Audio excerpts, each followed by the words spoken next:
Nós vamos dar continuidade ao nosso estudo, o estudo aprofundado da doutrina espírita, o EAD, que é editado e vendido pela FEB, Federação Espírita Brasileira.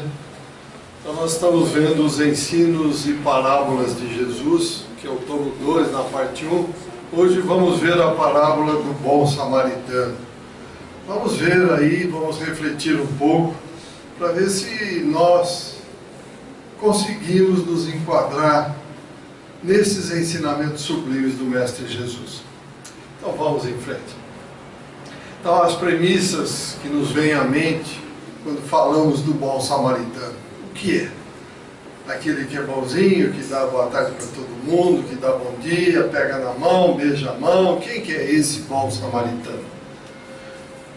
Vamos também ver o exemplo. Como é que se deve praticar a caridade?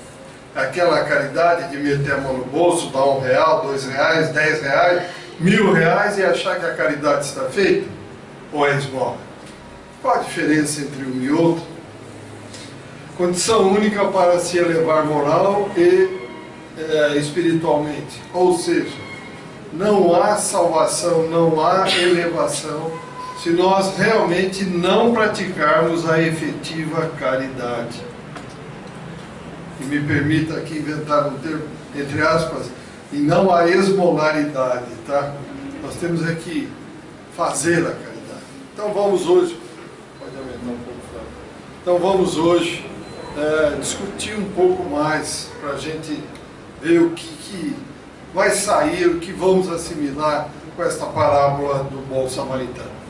Então o texto evangélico diz o seguinte: e respondendo Jesus disse: descia um homem de Jerusalém para Jericó e cai na mão dos salteadores, os quais o despojaram e, espancando-o, se retiraram, deixando-o meio morto.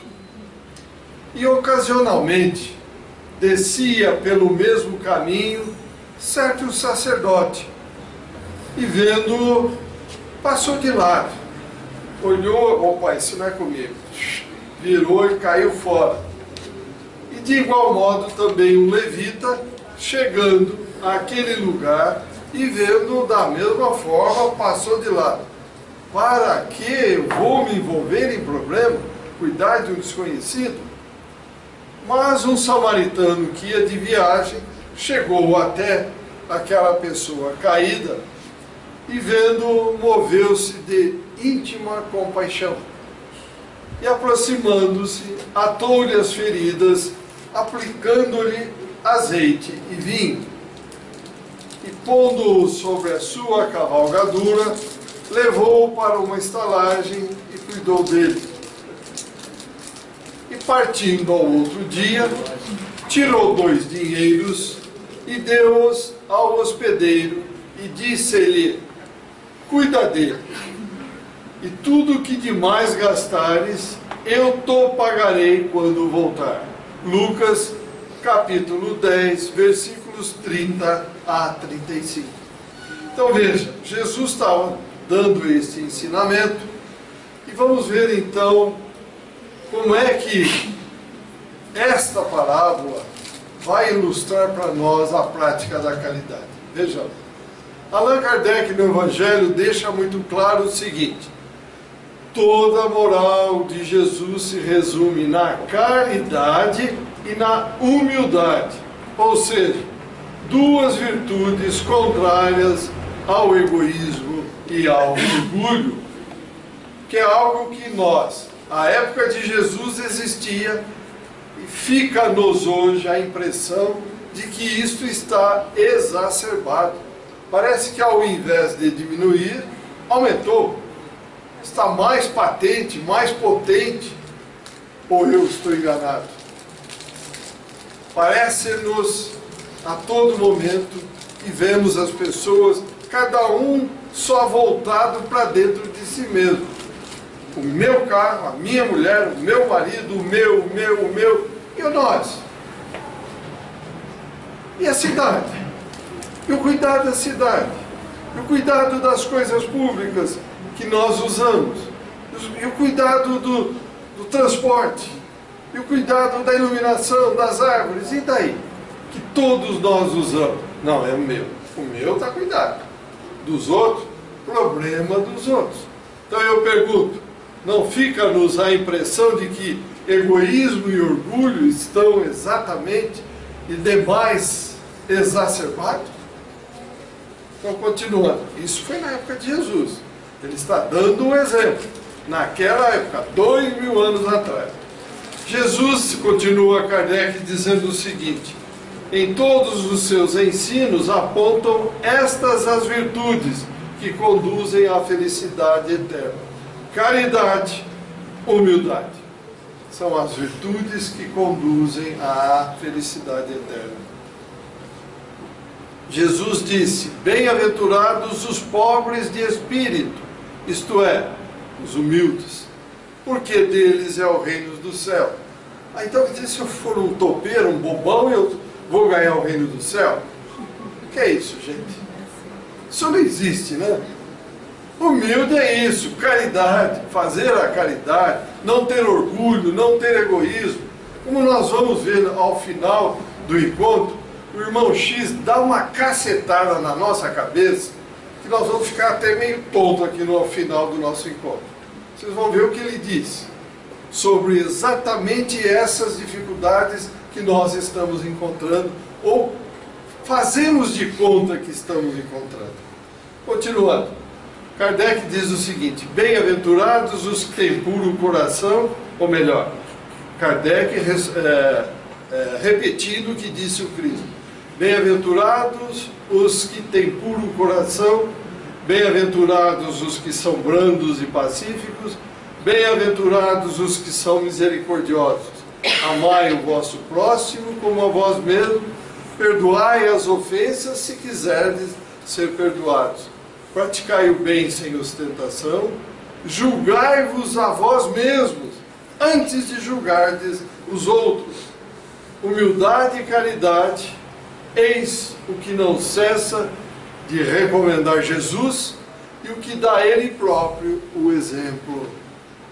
Orgulho e egoísmo, eis o que não se cansa de combater, e não se limita a recomendar Jesus a caridade, põe-na claramente e em termos explícitos como condição absoluta da felicidade futura. Pergunto novamente aos senhores: caridade é colocar a mão no bolso e dar R$1 de esmola? Não, não é nada disso. Eu pegar do meu dinheiro, vou matar a fome dos famintos. Isso é caridade?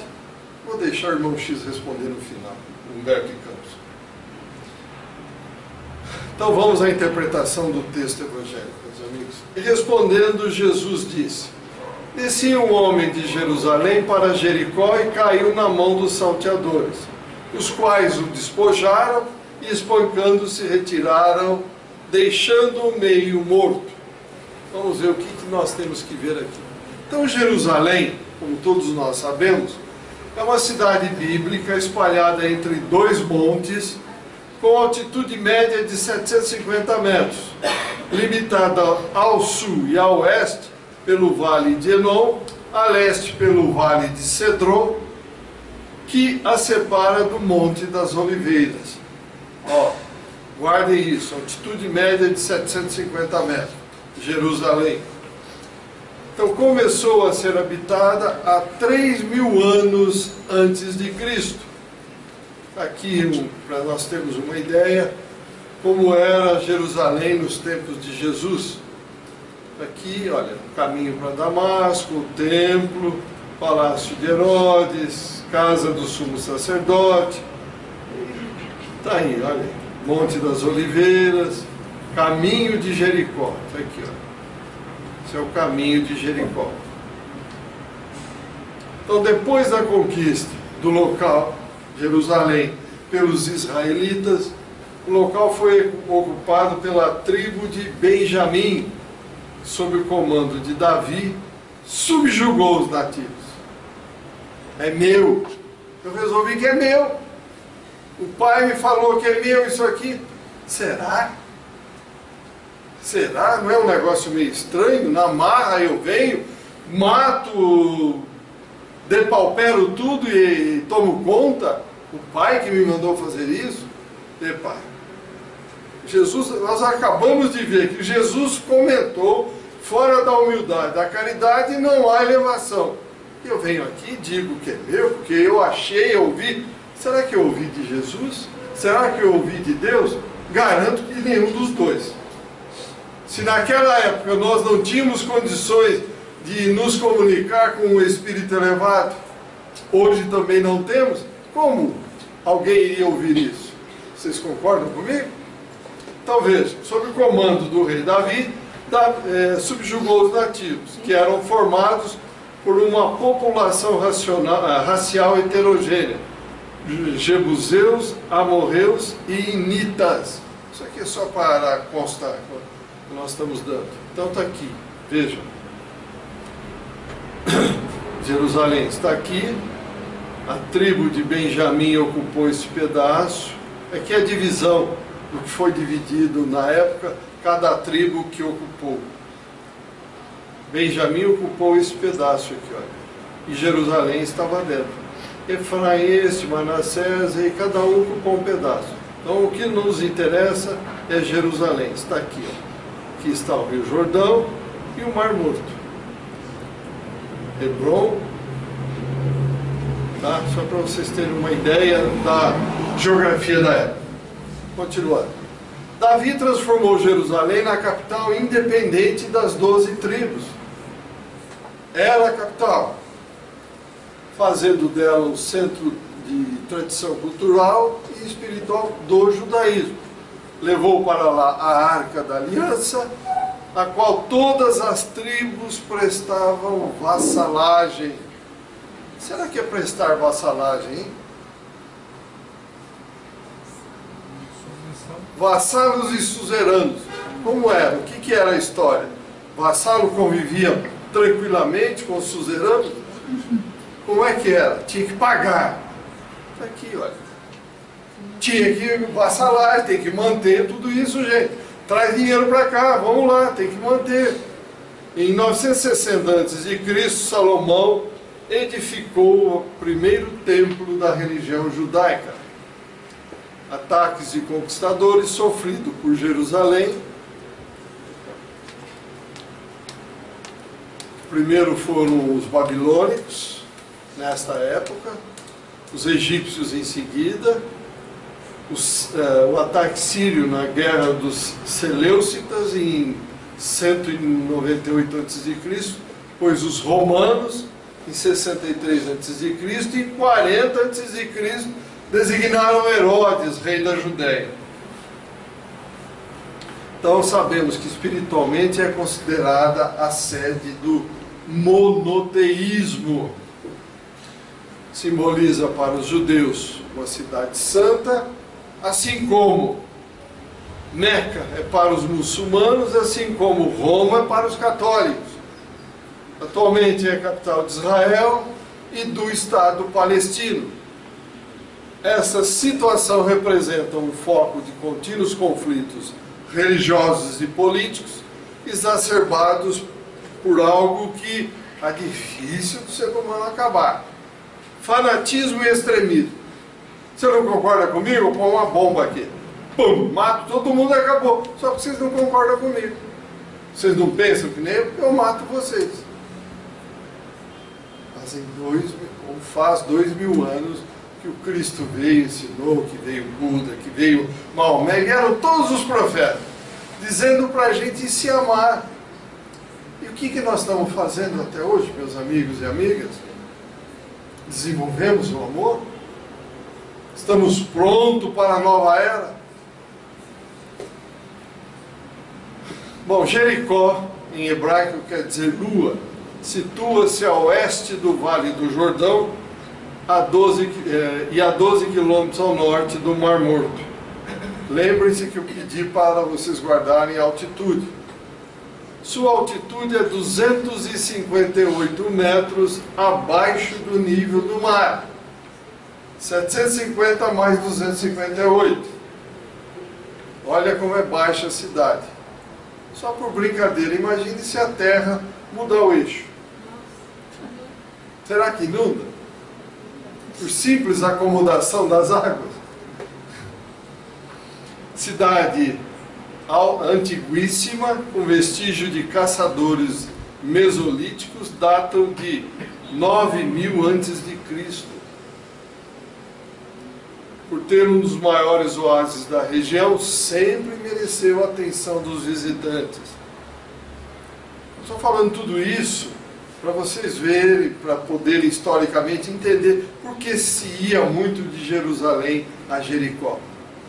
Jericó também sempre chamou a atenção pelas suas fontes de águas medicinais. Palácios construídos no período da dominação grega e também na época de Herodes. Hoje se constrói palácios para governantes. O que aconteceu lá na Ucrânia?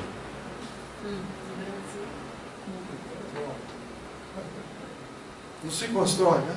Que se dane a população, que se dane o país, eu tenho que estar bem. Não é isso? Não é assim que nós temos visto os governantes de uma forma geral?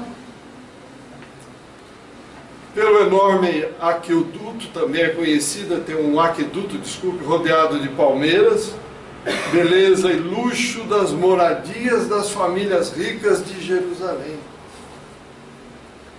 Então essa rota, e no presente, caracteriza-se também pela grande movimentação comercial. Se tem gente rica, se tem, então o comércio é intenso. A parábola nos relata, então, a história, voltando agora, a parábola realmente, de um homem que, viajando de Jerusalém a Jericó, foi assaltado, espancado e deixado quase morto à beira da estrada. Então vamos a algumas reflexões, mas com base na doutrina espírita. Então vamos a elas. Primeira reflexão. A violência a que o viajante foi submetido é característica de um mundo de expiações e provas, onde o mal predomina. Isso é comum acontecer ainda hoje? Muito comum. O que nós mudamos em 2000 anos? Hoje tem SAMU, né, mãe? Hoje tem SAMU para socorrer. Essa é a diferença. Essa é a Hoje diferença. tem socorro aeromédico. É, Tá bom. quando vem, né? O Kardec, no Evangelho segundo o Espiritismo, no capítulo 3, disse o seguinte: a Terra oferece um dos tipos de mundo expiatórios cuja variedade é infinita, mas servindo de lugar de exílio para espíritos rebeldes à lei de Deus, além de todos ter um caráter comum. Vocês estão percebendo em que encrenca nós nos metemos? Quando praticamente fomos enxotados de capela, mudamos o que até hoje, meus amigos? Isso foi há quase 40 mil anos atrás. Pelos mesmos motivos nós viemos para cá. E continuamos até hoje fazendo as mesmas coisas. Quando chegamos no Planalto ali do Irã atual, Cristo nos recebeu, nos acalentou, que Ele mandaria para nós o Consolador, que mandaria a possibilidade, daria a cada um de nós a possibilidade de um dia retornarmos para lá. E o tempo está passando. Continua Kardec. Esses espíritos têm aí de lutar, ao mesmo tempo com a perversidade dos homens e com a inclemência da natureza. Porque vira e mexe, temos enchentes, temos furacões. Está aí, faz parte. Ou chegamos pelo amor ou chegamos pela dor. Porque nós somos sapato largo, nós, seres que habitamos este tipo de planeta. Todos nós. Este duplo e árduo trabalho, ao mesmo tempo, desenvolve as qualidades do coração e da inteligência. Veja, aí. Isso é o Kardec falando. Então, antes de Kardec, ainda eu retorno a Chico Xavier, no livro Plantão de Respostas, volume 2, 1971, no Pinga Fogo, quando foi perguntado especificamente sobre o Brasil, o que disse o Chico sobre nós. Só mudaremos, está lá, pegue o livro e leia, Brasil 1, entre parênteses, o dia que nós evoluímos moral e intelectualmente. E o que nós estamos vendo é uma evolução moral e intelectual. Voltemos à parábola. Retornando então à via Jerusalém-Jericó, com intenso trânsito, movimentação de bens materiais, atrai a presença de trabalhadores honestos que ali, com esforço e dedicação, garantem a sua subsistência. Mas só honesto? Quanto atrai a permanência de inescrupulosas, pessoas inescrupulosas, descomprometidas com o bem, as quais não hesitam em prejudicar quem quer que seja que por ali transita. É diferente hoje. Você está na rua, enfia uma arma na cabeça, e aí? Ah, mas Deus me protegeu. O que será que eu fiz lá atrás? Eu só apontei a arma ou eu puxei o gatilho? Não mexa no passado, gente, não vale a pena. O importante é que nós estamos aqui, vamos aprender, vamos viver essa situação, vamos nos precaver e vamos evoluir, senão complica. A descida de Jerusalém para Jericó, agora vamos ver do ponto de vista espiritual, pode significar a queda de um padrão vibratório mais elevado para um plano de vibrações inferiores. E isso nós não conseguimos cair, né? Nós estamos sempre um padrão bem elevado, não é verdade? Não, ao contrário, estamos sempre lá embaixo. Mas flutuamos, como se diz, ao sabor das ondas mentais. Por que isso ocorre? Invigilância moral nossa. Imagine, no encontro anterior, que nós projetamos aquelas ocorrências vistas do mundo espiritual, relatada por Divaldo Franco, sobre os problemas do carnaval. O que deve ter ocorrido nesses dias de carnaval na nossa nação? Ou no planeta como um todo? Tá aí, gente. Por que ocorre? Invigilância moral. Então, nesse processo de descida, podemos manter sintonia com entidades perturbadoras que, tomando de assalto a nossa casa íntima, roubam a nossa paz. Com certeza. Nos fere profundamente e nos deixa quase mortos à margem da vida. Ou até nos levam ao suicídio. Nos manipulam como fantoches. Os espíritos influenciam a nossa vida a tal ponto que, via de regra, são eles que vos dirigem. Livro dos Espíritos. A descida de um padrão vibratório de forma invigilante sempre ocasiona prejuízos. Sempre ocasiona prejuízos. Descer, porém, para auxiliar aqueles que se encontram em planos vibracionais inferiores é medida de auxílio ao próximo, desde que se concretize num plano harmônico e de entendimento. Vamos atender alguém que está necessitado, muito necessitado. Nós vamos lá, feroz, gritando, esbravejando. Estamos fazendo isso num plano harmônico? Num plano de entendimento? Não. Então, nesse sentido, Emmanuel, no livro Religião dos Espíritos, no item Desce elevando, aconselha a cada um de nós. Desce elevando aqueles que te comungam a convivência, para que a vida em torno suba igualmente de nível. Nesse sentido, não te esqueças do Mestre que desceu até nós, revelando-nos como sublimar a existência.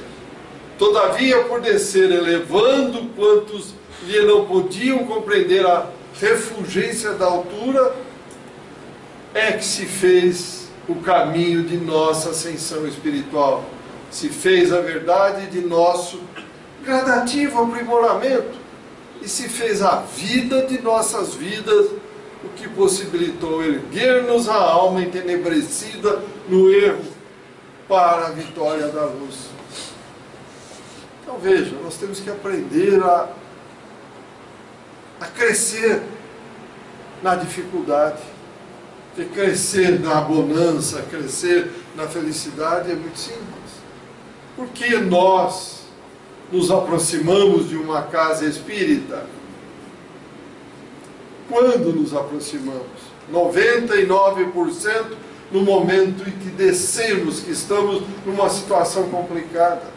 Raramente alguém que está numa situação elevada, como se diz na terra, feliz, vem à casa espírita.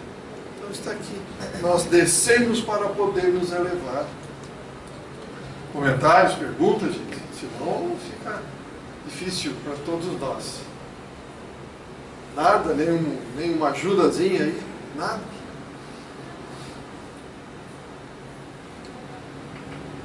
Então vamos em frente. E ocasionalmente descia pelo mesmo caminho certo sacerdote, e vendo-o passou de largo, e de igual modo também o levita, chegando àquele lugar, vendo-o passou de largo. Ou seja, não deu nem bola. Essa história não é comigo. O problema dele, se morreu, o problema é dele, não tem nada com isso. O coração do sacerdote mantinha-se fechado à prática da solidariedade, ensinada por todas as interpretações religiosas, tanto cristãs quanto não cristãs. Vendo-o indica mera observação superficial. Olha lá, estou olhando, olha lá o extintor lá dentro, mera observação superficial. Desinteresse de quem nada sente, porque não envolveu nenhum sentimento. Vendo um cachorro, uma pedra, um ser humano, vendo-o, estou nem aí.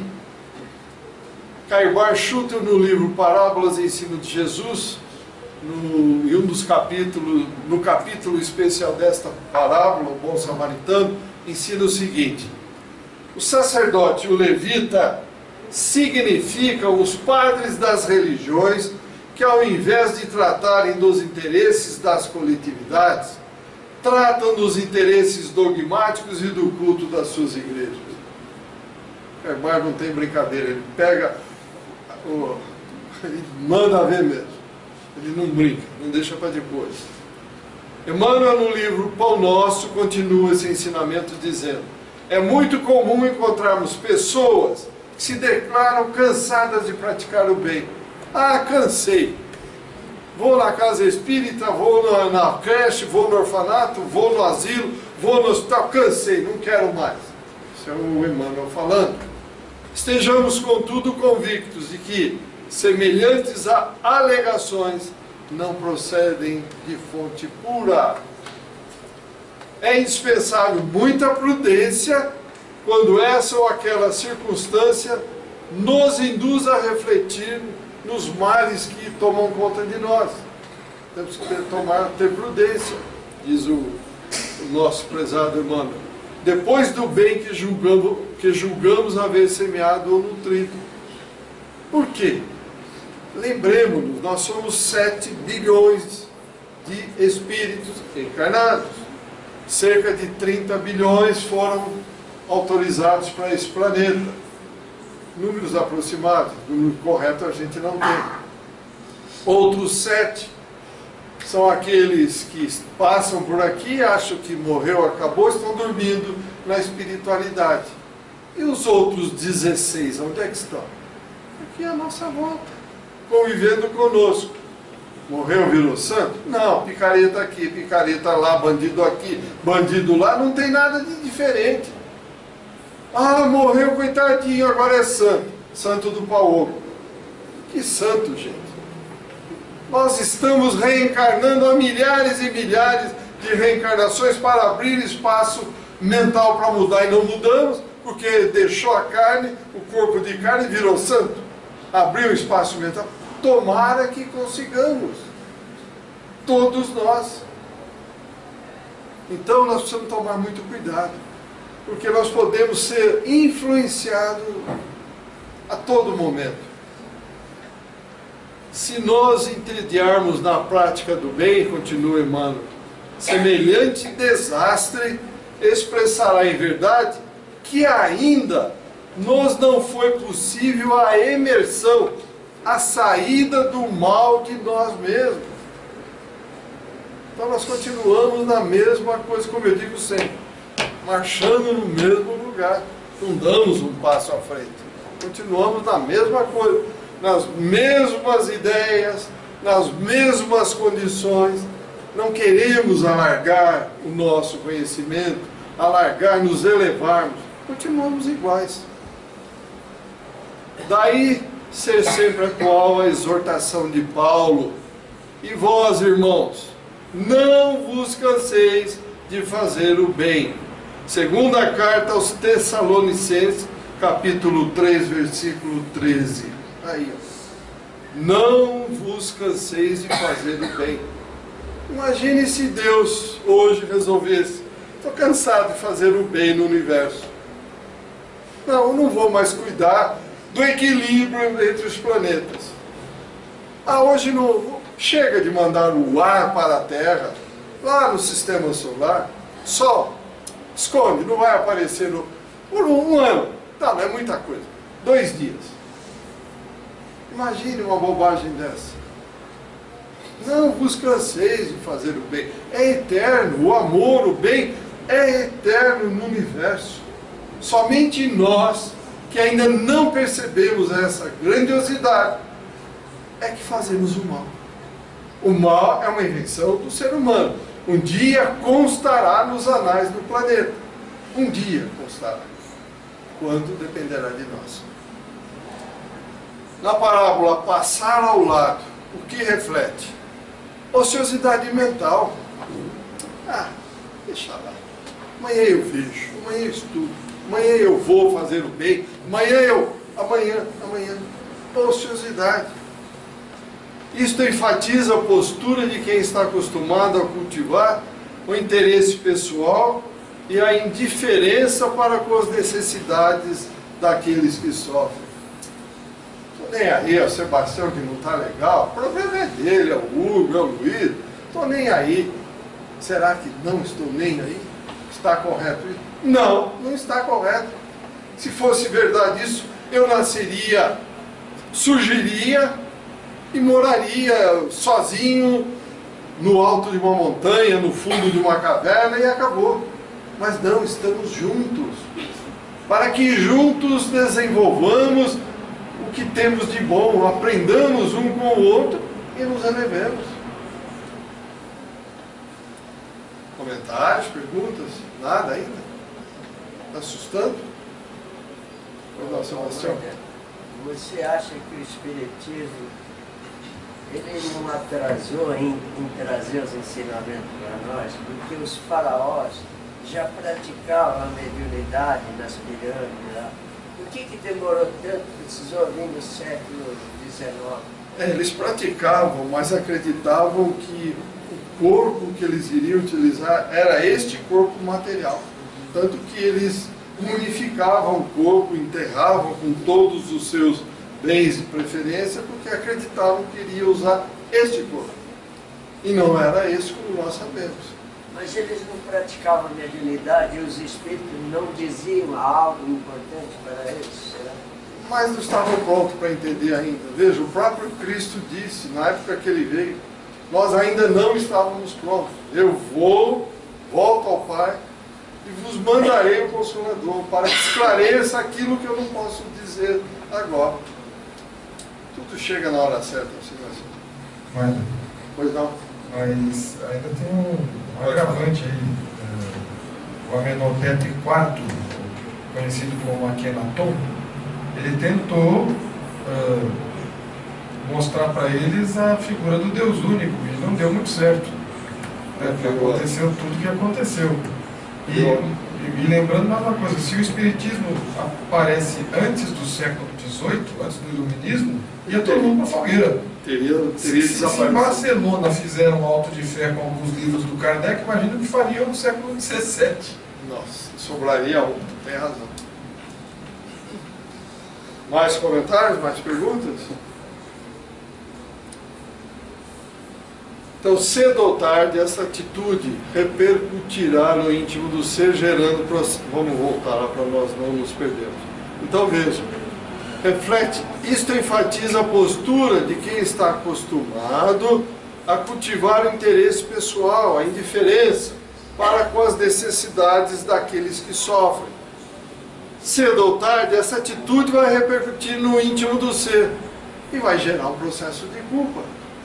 Por isso nós reencarnamos. Caramba, eu matei alguém, eu fiz isso. Gerou um processo de culpa. Vou voltar lá para corrigir essa bobagem. Mas não tem jeito de eu dar um jeitinho aqui do mundo espiritual? Não. Não tem atalho. Não tem jeitinho. Lá é a teoria, aqui é a prática. Não tem como fugir. Emmanuel, no livro Pensamento e Vida, capítulo 22, nos aconselha: quando fugimos ao dever, precipitamo-nos no sentimento de culpa, do qual se origina o remorso, com múltiplas manifestações, impondo-nos brechas de sombra aos tecidos sutis da alma. Aí, não tem como fugir. Veja, por que será que Jesus veio e falou a todos nós: amem a Deus e ao próximo como a ti mesmo? Aí a resposta. Se eu não me amo, não sei amar o próximo. Se eu não amo a mim nem o próximo, olha aí, brechas de sombra nos tecidos sutis da alma.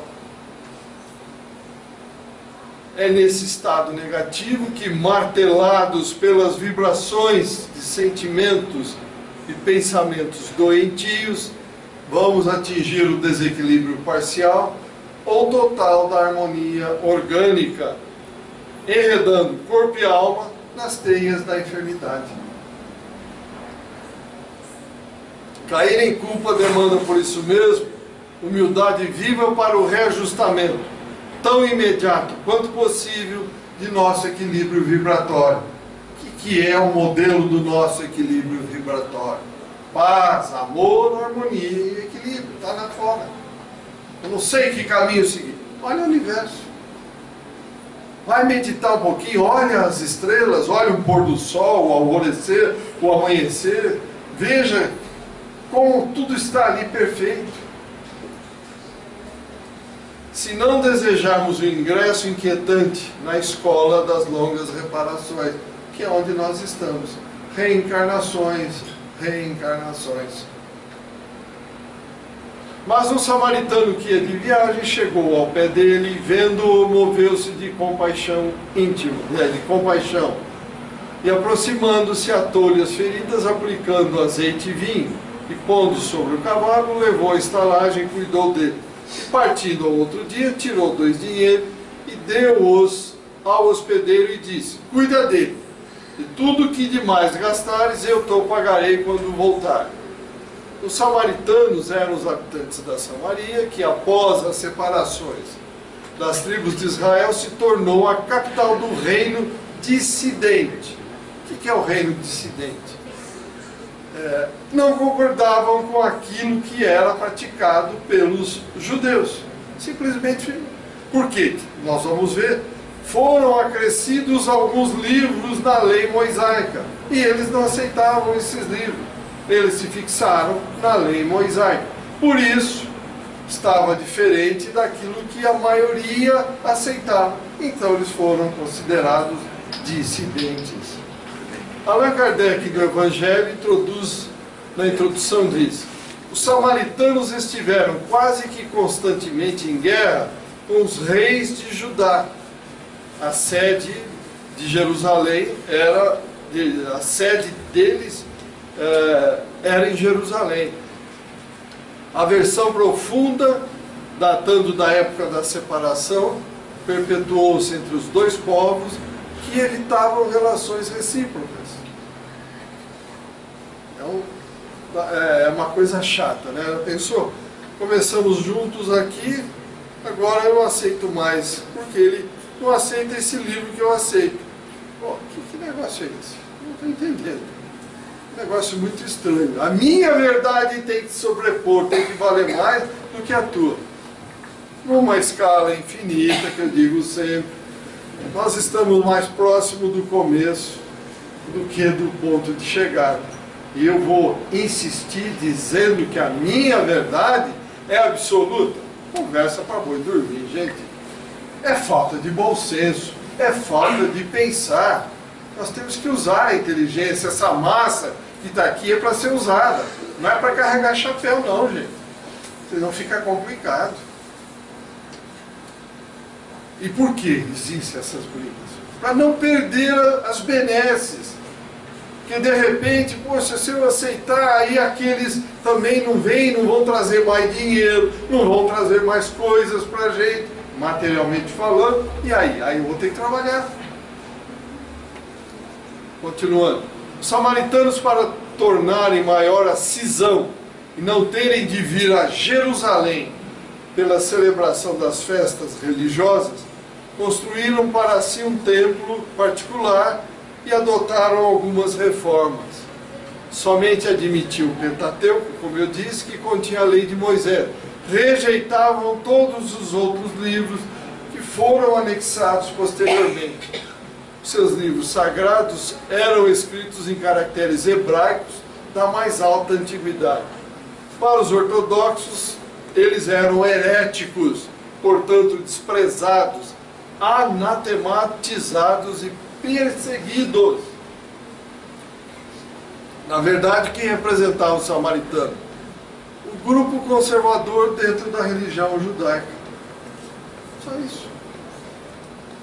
A Samaria pode ser entendida como um símbolo de transição entre o judaísmo, os gentílicos e o cristianismo.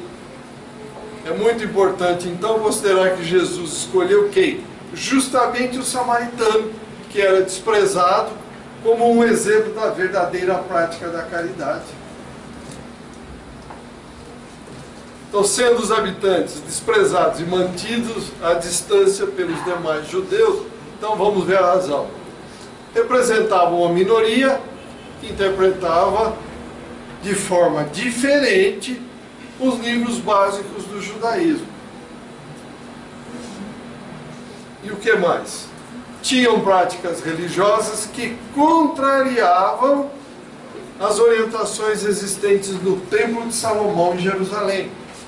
Por essas razões, eles eram pessoas más?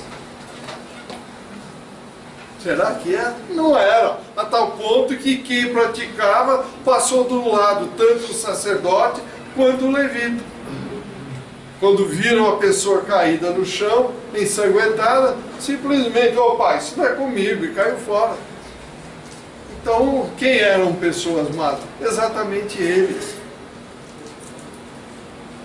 Ao contrário, Jesus e seus apóstolos os consideravam pessoas de bem. Talvez pelo fato de serem desprezados pelos seus irmãos de raça. Então eles desenvolveram uma vigilância maior, ou seja, em relação ao seu comportamento e à sua conduta de vida, eles se autopoliciavam mais, tinham mais cuidado, então levavam mais a sério a lei de Moisés.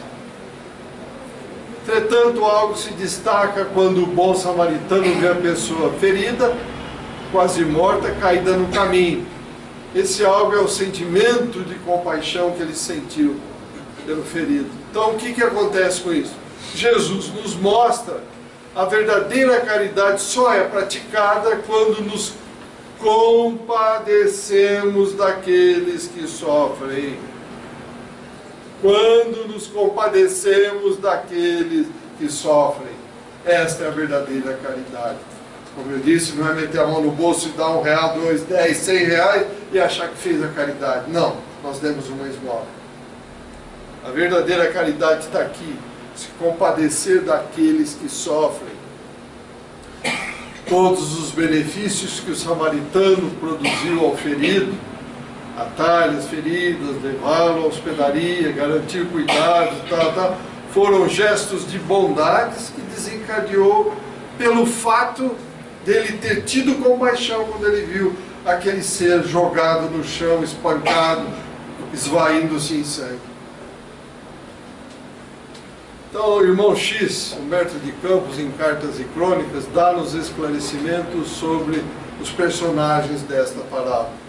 O homem que descia de Jerusalém para Jericó, ao cair em poder dos ladrões, apelou em prece muda para a bondade de Deus, fechou as portas, fechou as janelas e conversou com o Pai. Compadecido, todo misericordioso, expediu de imediato um mensageiro que necessitava de um humano para que essa ajuda, esse auxílio ali se expressasse. Preposto da providência, então colocou-se ao lado da vítima, aguardando a chegada de alguém que quisesse ajudar. O sacerdote, de grande ciência nas Escrituras, educado nos princípios de amor a Deus sobre todas as coisas e ao próximo como a si mesmo, foi o primeiro a aproximar-se. O encarregado de bênção tentou induzi-lo à benevolência. Todavia, o titular da fé, receando atrapalhações, tratou de apressar o passo e caiu fora. Logo veio o levita, que igualmente caiu fora, não quis nem saber. O zelador da lei, temendo complicar-se, negou-se a considerar o pedido, como ele disse, foi embora. Mas o samaritano, sem qualquer rótulo que lhe honorificasse a presença, diz o Humberto Campos, ao passar ali, assinalou no coração a rogativa que o emissário divino lhe endereçava. Deixando-se tomar por súbita compaixão, passou ao trabalho de assistência imediata. Limpou o infeliz, estancou a ferida, colocou no cavalo e levou até a hospedaria. No dia seguinte, desembolsou o dinheiro, pagou-lhe a estalagem e, antes de partir, responsabilizou-se de modo espontâneo pelas despesas que eventualmente o tratamento exigisse. Então, o que aconteceu? Ele correspondeu eficientemente à expectativa do enviado divino para que praticasse a beneficência. Isso é o nosso irmão X comentando. Então, qual dos três personagens agiu com critério e bom senso quando atendeu o homem caído à beira da estrada? Não precisamos nem falar, né, gente? Dentro daqui da doutrina espírita, nós vamos perceber que é o samaritano, que a bondade no atendimento não dispensou o conhecimento ou maneira correta de agir. Não foi um atendimento atabalhoado de qualquer jeito. Pega, vai lá, busca aquela água, mas aquela água está contaminada, joga assim mesmo. Não, uma maneira correta de agir. Pensou, refletiu, vou ajudar, tenho que ajudar. Usou o que tinha na época, azeite e vinho, mas pelo menos untou as feridas e fez com que o sangue se estancasse. Vamos detalhar então. Primeiro prestou os cuidados emergenciais ao doente, limpando, fazendo asepsia, pela utilização dos recursos disponíveis. Improvisou o transporte, que ele não tinha condição de andar. Levou o doente para uma estalagem, retirou-o dali das intempéries, cuidou do ferido, auxiliando na recuperação, garantiu a continuidade do atendimento, inclusive responsabilizando-se pelas despesas. Então, como se percebe, uma nítida preocupação de que o doente se recupere integralmente. Não foi pela metade. Isso é caridade. E não esmola. Então, como se percebe, direta na atenção, pagando o hospedeiro, que nós já falamos, representa então o quê? Um exemplo de como se pode descer aos planos vibratórios onde a dor existe, onde a dor reside, sem que ocorra ao socorrente prejuízos de quaisquer natureza. Bom, mas espera aí, como é que eu vou ajudar alguém que está numa situação vibratória horrorosa? Eu vou me envolver? Está aqui a resposta. Depende só da gente. Se nós estivermos focados, nós não vamos nos envolver. Mas se não estivermos focados, nós vamos nos envolver. Descer a serviço do bem é programa de aprendizado e de trabalho. Os benfeitores espirituais fazem isso a todo momento. Quantos que nós não estamos vendo? Se tiver alguém aqui que tenha vidência ou clarividência, vai ver. Deve ter alguns aqui dentro. Estão aqui no nosso meio. Estão envolvidos com as nossas vibrações? Com certeza não. Os benfeitores saem, descem, como se diz, a Jericó dos nossos corações, ainda presos aos interesses transitórios do mundo. Nem sempre é possível ajudar na posição em que nos encontramos. Daí ser necessário descer aos locais de sofrimento maior, dos desequilíbrios mais intensos, a fim de poder se cooperar com eficiência. Por que tem os postos de socorro nas regiões umbralinas, nas regiões infernais? Exatamente por causa disso. Para poder se cooperar, ter uma ajuda mais eficiente. Então o processo evolutivo se dá pela subida, caracterizada pela apreensão do conhecimento, e também pela descida aos núcleos de necessidade, a fim de que sejam operacionalizadas as propostas de amor que já visitam o nosso entendimento. Hoje nós temos conhecimento para poder fazer isso. Então vamos fazer ou não vamos fazer? Então nós vamos compreender o papel do samaritano, é digno de ser imitado. O homem caído aprendeu com a sua própria queda. O levita e o sacerdote ainda terão que evoluir em reencarnações sucessivas. O hospedeiro é alguém que presta ou disponibiliza o seu serviço, ainda que remunerado, mas nem por isso sem mérito. Ué, quer dizer que se eu ganho para ser médico, ou ganho para ser enfermeiro, ou auxiliar de enfermagem, enfim, para auxiliar não tem validade? Lógico que tem, mas eu tenho que estar envolvido. E não simplesmente olhar como se aquilo fosse uma grade dessa daqui. Tem que estar envolvido. Pois o plano de aprendizagem e melhoria espiritual se dá na intimidade da nossa atuação profissional. A parábola, então, do bom samaritano é lição preciosa que merece ser refletida e aplicada no dia a dia. Vamos ver se dá tempo, acho que dá. Gostaria de falar sobre o Humberto de Campos, que ele dá um puxão de orelha para a gente agora que não é mole. Em todos os tempos existiram exércitos de criaturas que ensinam a caridade. Todavia, poucas pessoas praticam-na verdadeiramente. É por isso que a caridade, antes de tudo, pede compreensão. Não basta entregar os haveres ao primeiro mendigo que surja à sua porta, para significar a posse da virtude sublime. Está aqui, te dei, pronto, agora eu sou uma pessoa caridosa. Aí, ele dizendo, de lá para cá, do mundo espiritual para cá, é preciso entender-lhe a necessidade e ampará-lo com amor. Desembaraçar-se dos aflitos, oferecendo-lhes o supérfluo, é livrar-se dos necessitados de maneira elegante, com absoluta ausência de iluminação espiritual. Quem está falando isso sou eu. Irmão X, Humberto de Campos. A caridade é muito maior que a esmola. Ser caridoso é ser profundamente humano.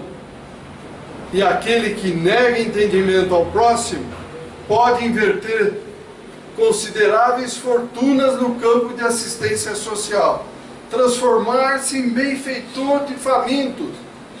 Aí ele conclui, mas terá que iniciar na primeira oportunidade o aprendizado do amor cristão para ser efetivamente útil.